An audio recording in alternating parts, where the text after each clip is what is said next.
റെജി ലൂക്കോസ്, CPM-നെ സംബന്ധിച്ചോളം CPM പ്രതിരോധമുയർത്തിയ നേരിട്ട് തന്നെ നേതാക്കൾക്ക് വേണ്ടി പ്രതിരോധം ഉയർത്തിയ ഒരു വിഷയമാണ്. ഈ വിഷയത്തിൽ ആണ് ഗൂഢാലോചന കുറ്റമടക്കം വിടുതൽ ഹർജിയുമായി കോടതിയെ സമീപിക്കുന്നത്. അതിപ്പോൾ തള്ളിയിരിക്കുന്നു. അപ്പോൾ പ്രഥമ ദൃഷ്ട്യാ തന്നെ എന്തൊക്കെയോ കാര്യങ്ങൾ ഇതിൽ ഉണ്ട് എന്ന് കോടതി മനസ്സിലാക്കുന്നു. ഇത് CPM-നെ സംബന്ധിച്ചോളം ഏൽപ്പിക്കുന്ന പ്രഹരം വലുതാണോ? ഇത് പ്രതീക്ഷ നമ്മളാക്കാലത്തൊക്കെ ചർച്ചയിൽ നിരവധി തവണ ചർച്ച ചെയ്തിട്ടുള്ള ഈ കേസ് തന്നെ ഒരു ഗൂഢാലോചനയുടെ ഭാഗമാണ്. UDF സർക്കാരിന്റെ കാലത്ത് അന്ന് ജില്ലാ സെക്രട്ടറി ആയിരുന്ന ബഹുമാനപ്പെട്ട P. ജയരാജനും MLA ആയിരുന്ന TV രാജേഷ് സഞ്ചരിച്ചൊരു വാഹനം യൂത്ത് ലീഗ് തടയുന്നവരെ ആക്രമിക്കുന്നവരെ ഹോസ്പിറ്റലൈസ് ചെയ്യുന്നു. അത്രയും ഭാഗങ്ങൾ കൃത്യമായ കാര്യങ്ങളാണ്. ഉടനെ തന്നെ അവർ ഗൂഢാലോചന നടത്തി ഈ അരികേഷ് കൂർന്നുള്ള ചെറുപ്പക്കാരനായ വളരെ ചെറുപ്പക്കാരനായ ഒരു വിദ്യാർത്ഥി നേതാവിനെ കൊന്നു എന്ന് പറഞ്ഞ കഥ UDF-ന്റെ ഭാഗത്തു നിന്ന് ചവച്ച അല്ലെങ്കിൽ അന്തർ സർക്കാർ പോലീസിനെ ഉപയോഗിച്ച് നടത്തിയ ഒരു ഗൂഢാലോചനയുടെ ഫലമാണെന്നുള്ളത് അന്നൊക്കെ വളരെ വ്യക്തമായിട്ട് തന്നെ വാർത്തകളുണ്ടായിരുന്നു. RSS-നും അല്ലെങ്കിൽ BJP-യുടെ ശാലകളിൽ ഉരുത്തിരിഞ്ഞ ഒരു ഗൂഢാലോചന തന്ത്രമായിരുന്നു, ഒരു കൊലക്കേസായിരുന്നു എന്നുള്ളത് അന്ന് വാർത്തകളും ഉണ്ടായിരുന്നു വാസ്തവത്തിൽ. പക്ഷെ അതിലൊന്നും നിൽക്കാതെ കൊണ്ട് തന്നെ കണ്ണൂരെ തങ്ങളുടെ ഏറ്റവും വലിയ പ്രതിയോഗിയെ P. ജയരാജനെ ഒതുക്കുക എന്നുള്ള ഒറ്റ ലക്ഷ്യം വെച്ചുകൊണ്ട് RSS-ന്റെയും BJP-യുടെയും ആക്രമണത്തിൽ രക്തസാക്ഷിയായ സഖാവിനെ ഒതുക്കാനായിട്ട് നടത്തിയ ഒരു ഗൂഢാലോചനയാണെന്നുള്ളത് അന്ന് വാർത്തകൾ ഉണ്ടായിരുന്നു. അതൊക്കെ മാധ്യമങ്ങളിൽ ചർച്ച ചെയ്യപ്പെട്ടതായി. ഇപ്പോൾ ബഹുമാനപ്പെട്ട CBI കോടതി അവരുടെ വിടുതൽ ഹർജി തള്ളിയിരിക്കുന്നു. ഗൂഢാലോചന സിദ്ധാന്തം, അതായത് CBI ചാർത്തിയിരിക്കുന്ന ഗൂഢാലോചന സിദ്ധാന്തം അല്ലെങ്കിൽ അത് നിലനിൽക്കില്ല എന്നുള്ള വാദത്തിനെ CBI കോടതി തള്ളിയിരിക്കുന്നു. CBI ഇതിനകത്ത് എത്തിയത് തന്നെ നമുക്കറിയാമല്ലോ. CBI ഈ കേസ് വാദിക്കാനായിട്ട് കേരളത്തിലെത്തിയ ഇവർക്കെതിരെ, അതായത് കേരളത്തിലെ CPM നേതാക്കൾക്കെതിരെ കാലങ്ങളായിട്ട് നടക്കുന്ന ഇത്തരം കള്ളക്കഥകളിൽ ജയിച്ചുള്ള കള്ളക്കേസുകളുടെ നിരവധി കേസുകളുടെ അനുഭവം കേരളത്തിലെ ജനങ്ങളുടെ മുന്നിലുണ്ട്. അപ്പൊ CBI അദ്ദേഹത്തിനെ ഹൃദ്രോഹിയായ P. ജയരാജനെ ഒരു ആംബുലൻസ് കയറ്റി കേരളത്തിലേക്ക് നടത്തിയ നാടകങ്ങളൊക്കെ അത് വളരെ പ്രശസ്തമായിരുന്നു. പ്രശസ്തം പറഞ്ഞാൽ അന്ന് കേരളം വ്യാപകമായ രീതിയിൽ പ്രതിഷേധം ഉയർത്തിയ രാഷ്ട്രീയത്തിന് അതീതമായിട്ട്. അപ്പൊ അതുകൊണ്ട് ബഹുമാനപ്പെട്ട കോടതിയുടെ തീരുമാനത്തെ അംഗീകരിക്കുന്നു. അദ്ദേഹം പറഞ്ഞിട്ടുണ്ട്, അദ്ദേഹം അതിനോട് പ്രതികരിച്ചു കഴിഞ്ഞു. TV രാജേഷിന്റെ പ്രതികരണം വന്നിട്ടില്ല, വരുമെന്ന് പ്രതീക്ഷിക്കുന്നു. ഹൈക്കോടതിയിൽ അത് ചോദ്യം ചെയ്യുന്നു പറയുന്നു. അതിനുള്ള എല്ലാ അവകാശങ്ങളും CBI കോടതി അവസാനമാക്കണ്ടോ. അപ്പൊ CBI-നെ കേരളത്തിൽ കൊണ്ടുവന്ന് CPI തറക്കാൻ ശ്രമിച്ച 6-ോ 7-ാമത്തെ കേസിൽ ഒരു അനന്തര ഫലം എന്നല്ലാതെ ഇതിൽ CPM-ന് രാഷ്ട്രീയപരമായി തിരിച്ചടി ഉണ്ടാവുന്നുള്ള വ്യാഖ്യാനം ദുർബലമാണ്. ഒരിക്കലും ഉണ്ടാകത്തില്ല. എത്രയോ ആക്രമണങ്ങളിൽ നിന്നും എത്രയോ ഗൂഢാലോചനകൾ നേരിട്ടാണ് ഈ പാർട്ടി ഇന്ന് ജനങ്ങളോടൊപ്പം നിൽക്കുന്നത്. അതൊക്കെ ചരിത്രത്തിന്റെ ഭാഗമല്ലേ. അരീഷ് കപൂറിന്റെ കൊലപാതകം നിഷ്ഠൂരമായി പോയി. അത് തെറ്റാണ്. ഒരു വളരെ ചെറുപ്പക്കാരൻ ഒരാളെ തളിപ്പറമ്പ് പട്ടണത്ത് വെച്ചുകൊണ്ട് ആക്രമികൾ കൊന്നു തള്ളി എന്ന് പറയുന്നത് നമുക്ക് യോജിക്കാൻ പറ്റില്ല ഒരു കാരണവശാലും. പക്ഷെ അത് P. ജയരാജന്റെ TV രാജേഷ് MLA നടത്തിയ അതേ MLA-യുടെ കൂടിയാണ് TV രാജേഷ് ആശുപത്രിയിൽ അഡ്മിറ്റ് ചെയ്തപ്പോൾ അവര് ആ ആശുപത്രിയിൽ വെച്ച് ഗൂഢാലോചന നടത്താനുള്ള യാതൊരു സാഹചര്യം ഇല്ലെന്ന് ആ ഹോസ്പിറ്റലിന്റെ CCTV ദൃശ്യങ്ങളോട് തന്നെ അന്ന് മാധ്യമങ്ങൾ പുറത്തുവിട്ടതാണ്. ആ നിരീക്ഷണങ്ങൾ കോടതികളുടെ ഭാഗത്തുനിന്ന് ഉണ്ടായിട്ടുള്ളതാണ്. പിന്നീടാണ് ഇത് CBI-യിലേക്ക് കൊടുത്തത്. അപ്പൊ CBI കൊണ്ടുവന്ന് CPM-നെ തകർക്കാനുള്ള പതിവ് തന്ത്രത്തിന്റെ ഭാഗമാണ്. 1% പോലും CPI-യുടെ രാഷ്ട്രീയപരമായിട്ടുള്ള പ്രാധാന്യമോ അല്ലെങ്കിൽ അതിനെന്തെങ്കിലും ആഘാതം കിട്ടത്തില്ല. മേൽക്കോടതികൾ നിരവധിയുണ്ട്. മേൽക്കോടതികളിൽ പോയി ഇതിന് വസ്തുതകൾ തെളിയിച്ച് കുറ്റവിമുക്തരായിട്ട് അവർ തിരിച്ചു വരുന്നതിന് യാതൊരു സംശയമില്ല. അതുവരെ മേൽക്കോടതിയിൽ പോകുന്നത് വരെ ഈ താഴെത്തട്ടിലെ അടിസ്ഥാനപരമായി ഈ കേസ് പരിഗണിക്കുന്ന ആ കോടതിയുടെ ഉത്തരവ് അത് നിലനിൽക്കുകയാണ്. അതുകൂടി ഞാൻ ഓർമ്മിച്ച് താങ്കളിലേക്ക് എത്താം. ഇപ്പോൾ മുഹമ്മദ് ഷാ കൂടി ചേരുന്നുണ്ട്. മുഹമ്മദ് ഷാ അല്പസമയത്തിനകം അദ്ദേഹത്തിനെ നമ്മുടെ കണക്ട് ചെയ്യാം. ശ്രീ റെജി ലൂക്കോസ്, സർക്കംസ്റ്റാൻസസ് എവിഡൻസ്, CDR രേഖകൾ, സാക്ഷിമൊഴികൾ, ടവർ ലൊക്കേഷനുകൾ, ഇതൊക്കെ വളരെ പ്രധാനപ്പെട്ടതായിരുന്നു ഈ കേസിൽ. അതൊക്കെ വിശദമായി പരിശോധിച്ചു ഈ കോടതി. താങ്കൾ ഈ പറയുന്ന ഗൂഢാലോചന സിദ്ധാന്തമോ ആസൂത്രിത സിദ്ധാന്തമോ എന്നും കോടതിക്ക് മുന്നിലേക്ക് കോടതി പരിഗണിക്കപ്പെടുന്നില്ല. അപ്പോൾ അതുകൊണ്ടാണ് ഞാൻ പറയുന്നത് തിരിച്ചടിയാണ്. വളരെ നിഷ്ഠൂരമായ ഒരു കൊലപാതകം, ഒരു പാവപ്പെട്ട ഒരു കൊച്ചു പയ്യനെ ബന്ദിയാക്കി 2-2.5 മണിക്കൂർ ബന്ദിയാക്കി താലിബാൻ വേട്ട പോലെ ആ രീതിയിലാണ് ഒരാളെ ഇല്ലാതാക്കിയത്. ആ കേസിൽ പലപ്പോഴേ താങ്കൾക്കും അറിയാമല്ലോ, ഈ ഗൂഢാലോചന സംബന്ധിച്ച് പലപ്പോഴേ തെളിവുകളിലേക്ക് എത്താറില്ല.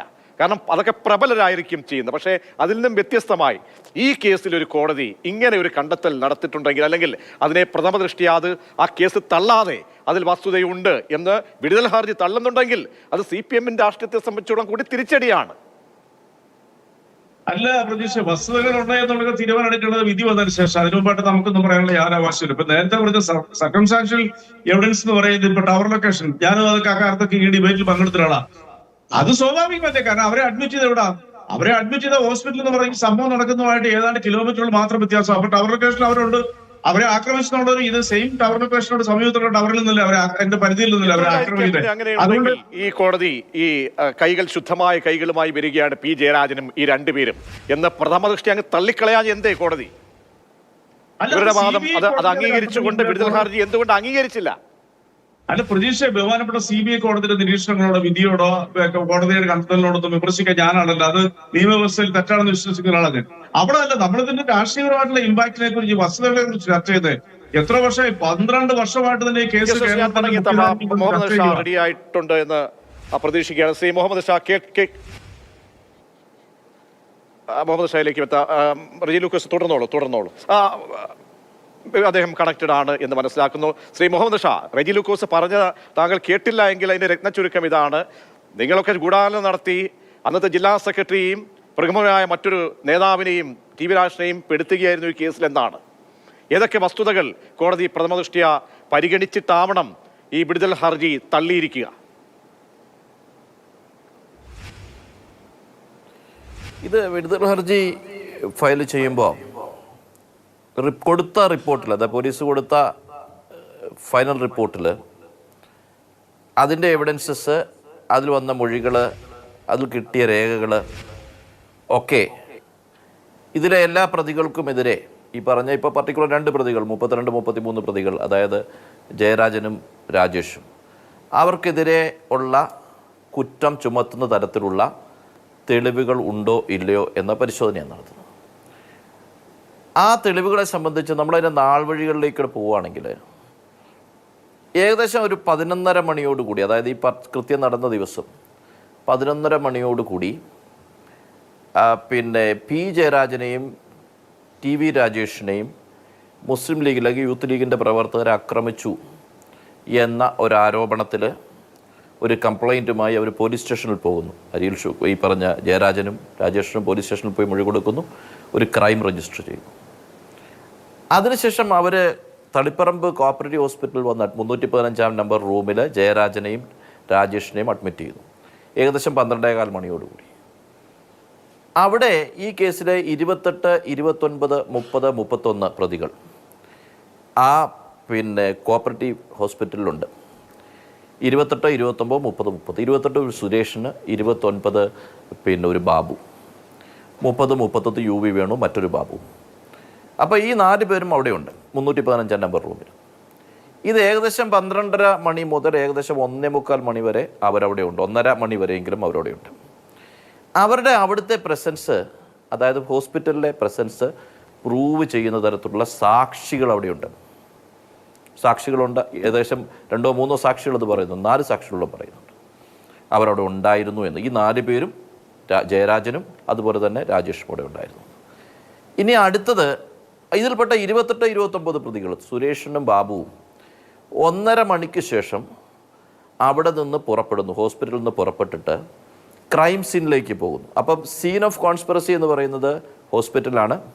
ക്രൈം സീൻ, ക്രൈം നടന്ന അല്ല ഒഫൻസീവ് മർഡർ നടന്ന സീൻ എന്ന് പറയുന്നതും കുറച്ച് മാറിയാണ്. അവിടേക്ക് ഈ 2 പേര് യാത്ര ചെയ്യുകയാണ്. ഇനി യാത്ര ചെയ്ത് ക്രൈം സീൻ, അല്ലാതെ നമ്മുടെ ഷുക്കൂർ കൊല്ലപ്പെട്ട സ്ഥലത്ത് വെച്ച്, അതിന് തൊട്ടടുത്ത വീടിന് മുമ്പിൽ വെച്ച് 8 പേർ ഇവരെ കാണുന്നു. അതായത് 1:45 ശേഷം ഈ കൊലപാതകം നടക്കുന്ന 3 മണിക്ക് മുമ്പായി 8 പേരെ ക്രൈം സീനിൽ വെച്ച് ഈ 2 പേരെ കാണുന്നു. അപ്പോൾ 1:30 വരെ ഹോസ്പിറ്റലുണ്ടായിരുന്ന 2 പേര്, അതിനുശേഷമുള്ള 1 മണിക്കൂർ കൊലപാതകം നടന്ന സ്ഥലത്തുണ്ടാകുന്നു. ഇനി ഈ പോകുന്ന വഴിയിൽ അവിടെ ബാക്കിയുണ്ടായിരുന്ന 2 പേരുണ്ട്, UV വേണുവും മറ്റൊരു ബാബു. അവർ 2 പേരും ഫോണിൽ 8 തവണ ഈ ആളുകളെ പോയ 2 പേരെ ഫോണിൽ സംസാരിച്ച് നിർദ്ദേശം കൊടുത്തുകൊണ്ടേയിരിക്കും. ഇനി ഇവർ പോകുന്നതിന് തൊട്ട് മുമ്പ് ഹോസ്പിറ്റലിൽ നിന്ന് ഇറങ്ങി പുറത്തോട്ട് പോകുന്ന പുറത്ത് നിന്ന് നിർദ്ദേശം ഓറലി കൊടുക്കുന്നതിന് ഐ വിറ്റ്നസ്സും, നേരിട്ട് പറഞ്ഞ് അവരെ കൈകാര്യം ചെയ്തോളാൻ പറയുന്നതിന് 2 സാക്ഷികൾ. ഇതൊക്കെ സാക്ഷിമൊഴികളാണ്. മറ്റൊന്ന്, അവരുടെ ഇലക്ട്രോണിക് റെക്കോർഡ്സ് നോക്കുകയാണെങ്കിൽ, അതായത് ഇവരുടെ പ്രസൻസ്, ഈ 4, 2, 6 പേരുടെ പ്രസൻസ് ഹോസ്പിറ്റലിൽ എസ്റ്റാബ്ലിഷ് ചെയ്യുന്നുണ്ട്. ഹോസ്പിറ്റൽ ടവർ ലൊക്കേഷനിൽ അവരുടെ പ്രസൻസ് 1:30 വരെയുണ്ട്. ഇതേ ആളുകൾ 2 പേര് ട്രാവൽ ചെയ്ത് ഇവിടുന്ന് പിന്നെ ക്രൈം സീനിലേക്ക് എത്തുന്നതിനുണ്ടാകുന്ന ടവർ ലൊക്കേഷൻസിൻ്റെ ട്രാൻസ്ഫർ, അതാ അവിടുന്ന് അവിടം വരെയുള്ള കിലോമീറ്റർ യാത്ര, അതിനുശേഷം അവരുടെ ആ സമയത്തെ അവിടുത്തെ പ്രസൻസ്, ഇത്രയും കാണിക്കുന്ന ഇലക്ട്രോണിക് എവിഡൻസസ് ആണ് ടവർ ലൊക്കേഷൻസ്. ഇവർ തമ്മിൽ കമ്മ്യൂണിക്കേറ്റ് ചെയ്യുന്ന കോൾ ഡേറ്റ റെക്കോർഡ്സ് ഉണ്ട്. ഈ എവിഡൻസസ് ഒക്കെ നിൽക്കുന്നതിനപ്പുറം മറ്റൊന്നും കൂടിയുണ്ട്.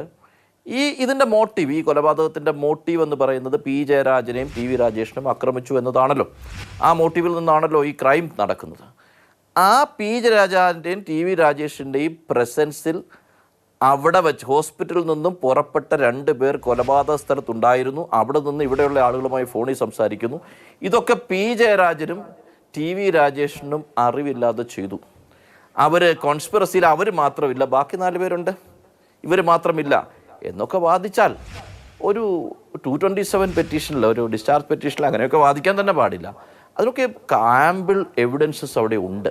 ഒരു ബ്രൂട്ടൽ മർഡർ കമ്മിറ്റ് ചെയ്തതിന് ശേഷം, ഒരു കൊലപാതകം നടത്തിയതിന് ശേഷം, ഞങ്ങളെ സംബന്ധിച്ച് അരിയിൽ ഷുക്കൂർ എന്ന ചെറുപ്പക്കാരൻ, ഭാവിയുള്ളൊരു ചെറുപ്പക്കാരൻ, അവരുടെ കുടുംബത്തിന് കിട്ടിയ ഏറ്റവും വലിയ തിക്താനുഭവമാണിത്. ഇതുമായി ബന്ധപ്പെട്ട് മുസ്ലിം ലീഗ് പാർട്ടിയുടെ സംസ്ഥാന സെക്രട്ടറി കൂടിയാണ് ഞാൻ.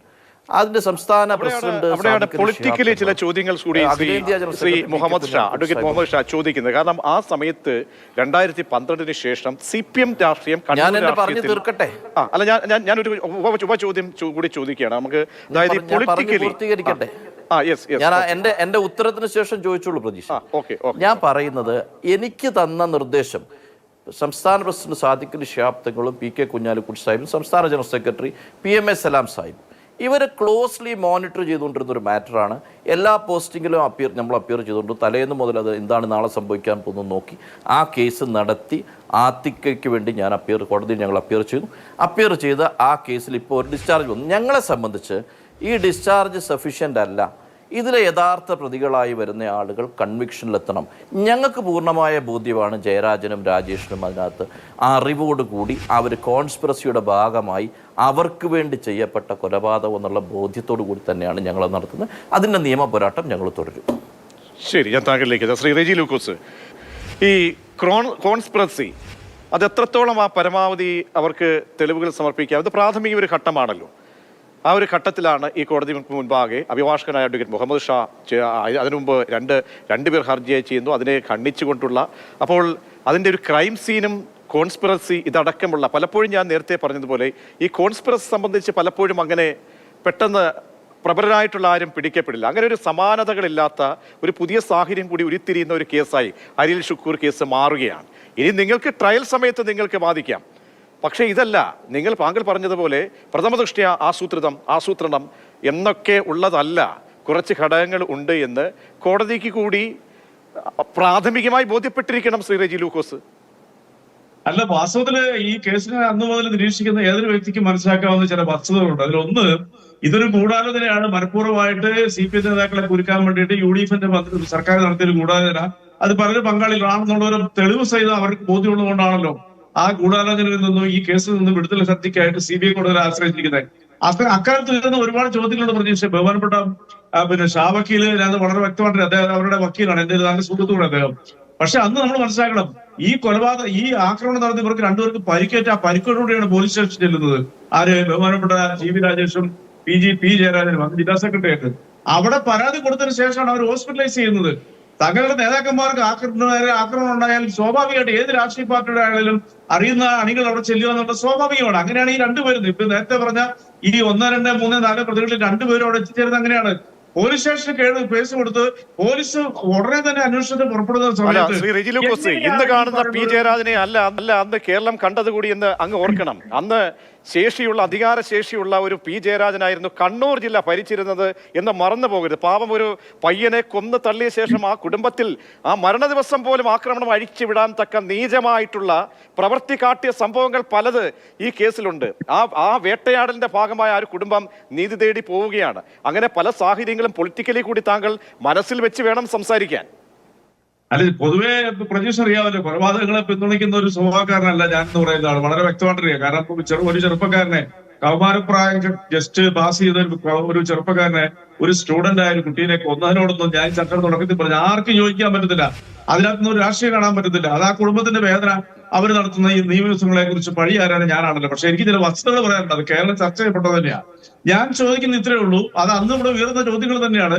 കോടതിയിൽ പോലീസ് സ്റ്റേഷൻ പരാതി നൽകി ഹോസ്പിറ്റലൈസ് ചെയ്ത സംഭവം പോലീസ് ഉടനെ തന്നെ, നിങ്ങൾ പറഞ്ഞത് ശരിയാണ്, അന്ന് പി ജയരാജൻ ജില്ലാ സെക്രട്ടറിയാണ്, ടി.വി. ജയരാജേഷ് കേരള നിയമസഭാ അംഗമാണ്, തുടങ്ങിയ ഉടനെ തന്നെ പോയി ഒരാളെ വെട്ടിക്കൊല്ലാനായിട്ട് പാർട്ടി കൂടാതെ നടത്തിയെന്ന് പറഞ്ഞത് ആര് വിശ്വസിക്കും? അന്ന് പുറത്തു വന്ന മറ്റൊരു കൂട്ടർ, കണ്ണൂർ ജില്ലയിൽ ഏറ്റവും കൂടുതൽ കൊലപാതകങ്ങൾ നടത്തുന്ന മറ്റൊരു കൂട്ടരുടെ പേരിൽ വന്ന ആരോപണങ്ങളെ കുറിച്ച് എന്തുകൊണ്ട് ഈ UDF സർക്കാർ ലീഗ് കാര്യമായ അന്വേഷണം നടത്തിയില്ല? അന്ന് പോലെ ആരോപണങ്ങളില്ല ചെറുപ്പക്കാരെ കൊന്നു. അപ്പൊ അത് കൃത്യമായിട്ടും കണ്ണൂരിലെ ഇവരുടെ ഭീഷണിയായിരിക്കുന്ന രാഷ്ട്രീയപരമായിട്ട് ഭീഷണിയുള്ള പി ജയരാജനെയും വളരെ ജനപ്രിയനായിട്ടുള്ള ടി.വി. രാജേഷിനെയും ഇതിനകത്ത് ഗൂഢാലോചന തന്ത്രം ചുമത്തി ഇവര് ജയിലിലിടുക, അല്ല ഇവര് ഈ പറയുന്ന കേസിൽ കൊടുക്കുകയാണെന്നുള്ള ആരോപണങ്ങൾ അത് പുറത്തു വന്നത് വസ്തുതയാണ്. ഇത് വളരെ കൃത്യമല്ലേ? പിന്നെ ടവർ ലൊക്കേഷനെ കുറിച്ച് ഞാൻ പറഞ്ഞു. ശ്രീ മുഹമ്മദ് ഷാ നേരത്തെ ചോദിച്ച ഉപചോദ്യം ഇതാണ്. പൊളിറ്റിക്കലി ഇത് CPM-നെ കാരണം വീണ്ടും കൊലപാതക രാഷ്ട്രീയം ചർച്ച ചെയ്യപ്പെടുന്ന നിലയിലേക്ക് വീണ്ടും എത്തിക്കുകയാണോ ഇപ്പോഴത്തെ ജയരാജ്? ഞാൻ നേരത്തെ പറഞ്ഞ പോലെ അന്നത്തെ കണ്ണൂരിലെ സാഹചര്യം കൂടി താങ്കൾ മനസ്സിൽ വെച്ചുകൊണ്ട് ഇതിന്റെ അനുരണനങ്ങൾ എത്രത്തോളമുണ്ട്? അല്ല, ഇത് തീർച്ചയായിട്ടും പൊളിറ്റിക്കലി ഇത്തരം പ്രവർത്തികൾ ചെയ്യുന്നതിന് വേണ്ടിയിട്ടുള്ള പ്ലാനിങ്ങും ഇംപ്ലിമെൻറ്റേഷനും അതിനുശേഷം അതിനു വേണ്ടി പ്രതികളെ സംരക്ഷിക്കലും ഒക്കെ ഒരു പൊളിറ്റിക്കൽ ആക്ടിവിറ്റി ആയിട്ട് ഏതെങ്കിലും പൊളിറ്റിക്കൽ പാർട്ടി ചിന്തിക്കുന്നുണ്ടെങ്കിൽ പൊതുസമൂഹം അത് അക്സെപ്റ്റ് ചെയ്യില്ല. ഞാൻ ഈ സ്വഭാവം മുമ്പ് CPM-നുണ്ടായിരുന്നു, ഇപ്പം മാറി, വീണ്ടും മാറി, അങ്ങനെയൊന്നുമില്ല. ഈ സ്വഭാവം എല്ലാ കാലത്തും ഉള്ളത് തന്നെയാണ്. അത് എതിരാളികളെ വകവരുത്തുക, എന്നിട്ട് വകവരുത്തിയതിനു ശേഷം പ്രതികളെ വഴിതിരിച്ച് മറ്റൊരാൾ കൊണ്ടുവരിക, അങ്ങനെയൊക്കെ ചെയ്യാറുണ്ടായിരുന്നു. അത് നമ്മളിപ്പോൾ TP ചന്ദ്രശേഖരൻ കേസിലൊക്കെ നമ്മൾ കണ്ടതല്ലേ. അപ്പോൾ ഇത്തരം പ്രവർത്തികളൊക്കെ അവർ വളരെ വളരെ സിമ്പിളായി അവർ ചെയ്തു. ഇപ്പോൾ കാഫിർ കേസിലും നമ്മൾ കണ്ടില്ലേ, എന്തെല്ലാം പ്രവർത്തികൾ അവർ തന്നെ ക്രിയേറ്റ് ചെയ്യും, അവർ തന്നെ അൺട്രസ്റ്റ് ക്രിയേറ്റ് ചെയ്യും, ഇൻ കമ്മ്യൂണൽ ഡിസാർമണി ക്രിയേറ്റ് ചെയ്യും.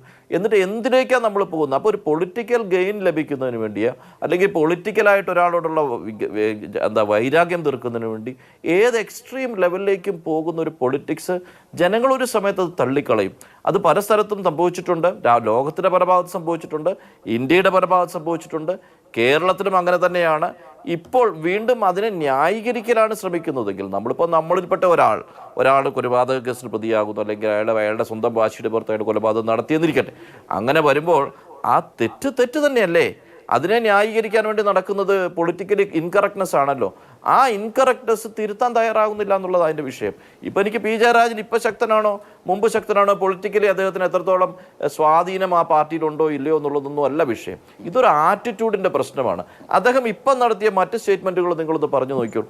യാതൊരു ബേസുമില്ലാത്ത ഒരടിസ്ഥാനവുമില്ലാന്ന് കോടതികൾ വരെ പറഞ്ഞ കാര്യത്തിൽ വെറുതെ അങ്ങ് പറയുകയാണ് ഇവിടെ തീവ്രവാദമാണ് അതാണ് എന്ന് പറയുകയാണ്.